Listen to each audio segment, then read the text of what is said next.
Have you ever really stopped to think about how kids form their very first ideas about who they are? I mean, long before they ever step into a classroom, they're already building this mental map of themselves and their place in the world. Okay, let's dive into this because it's way more profound than you might think. Just think about that for a second. By the time a child is only 4 years old, they've already started to figure out their own worth. And that learning, it doesn't start with some lesson plan. Oh no, it starts way, way earlier, and it's shaped by pretty much everything around them. You know, these are what you could call silent messages. They come from TV, from things people say without thinking, from the stories we tell, and maybe more importantly, from the ones we don't tell. This is called early imprinting, and it's incredibly powerful. It literally builds a child's internal foundation. So how do you respond to something like that with real purpose? Well, that's exactly where the Garvey classroom comes into the picture. It's not an accident. It's a direct, really thoughtful response to this whole challenge of early imprinting. And it frames childhood in a very, very specific way. I love this framing. It's so powerful. We're not just talking about teaching facts and figures here. We're talking about treating this time in a child's life as a sacred space, a place where we can intentionally shape memory and train the imagination to see strength and endless possibility. That idea is at the very heart of everything they do.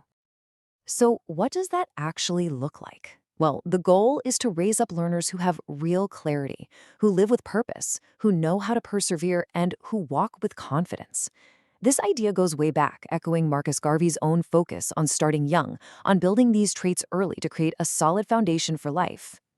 Now, to make this happen, the Garvey classroom didn't just write a book or create one little resource. Nope, they built an entire ecosystem. Let's take a look at how all these different tools actually work together as this powerful, connected system for learning. The whole thing is designed to have this really organic flow, creating a loop that reinforces the learning. So a kid might start with a book, right? And that sparks their curiosity, which leads them to a video. And a teacher might see that video and use it for a lesson plan. And then that whole idea gets reinforced with some daily wisdom online. You see, each part just feeds right into the next. And here's just a little peek at some of those tools. You've got storybooks like Amy's Christmas Gift. You have hands-on stuff like the Marcus Garvey coloring book. You've got daily reflection guides like Unstoppable You, and even modern media like the Unstoppable Heroes podcast and Daily Wisdom on TikTok. It's a whole toolkit. This slide right here is a perfect example of how thoughtful the whole ecosystem is. Just take these two books. On one hand, the reader opens up the archive. It gives you direct access to Garvey's original words, the raw material. Then, Unstoppable You gives you a daily structure to think about those ideas and turn them into action in your own life. It's a literal pathway from knowledge to practice. So smart. Okay, so we've seen the what, the tools themselves. But the why behind it all? Well, that's even more important.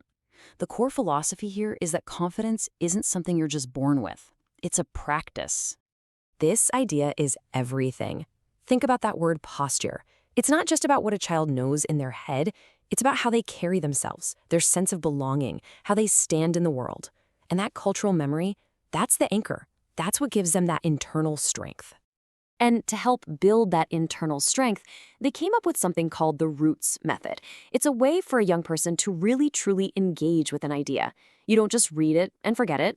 You reflect on it, you notice how it makes you feel, and then you consciously decide how you're going to respond. It's a process for building your identity with intention. And get this isn't just some nice-sounding idea. It's actually backed by science. Neuroscience tells us that when we regularly repeat new, meaningful ideas, we are literally carving out new pathways in our brain. This practice actually guides our thoughts, our feelings, and eventually our actions. Confidence becomes a habit that's etched right into our minds. Now, this all might sound like a pretty big project, but the final piece of the puzzle is maybe the most important one. It's designed to be super accessible to everybody, right where you are. This is basically your invitation to get started. So it doesn't matter if you're a parent at home, a teacher in a classroom, or maybe a librarian at a community center. These tools are made to fit right into your life. The ecosystem literally meets you wherever you are, which makes it so much easier to bring this kind of purposeful learning into the everyday. And you absolutely do not have to do everything all at once. You can start small, like today. Read a storybook out loud. Hand a little one a coloring book that reflects their own history and dignity. Watch a short video. Just remember, One small, simple action can be the very beginning of building that confident posture. And that really leaves us with this final question. It's not just about understanding how this whole ecosystem works, but about seeing our own role in it. How can each one of us, with what we have right now, help the children in our lives grow with that clarity of mind and that deep, deep sense of purpose? That's something really powerful to think about.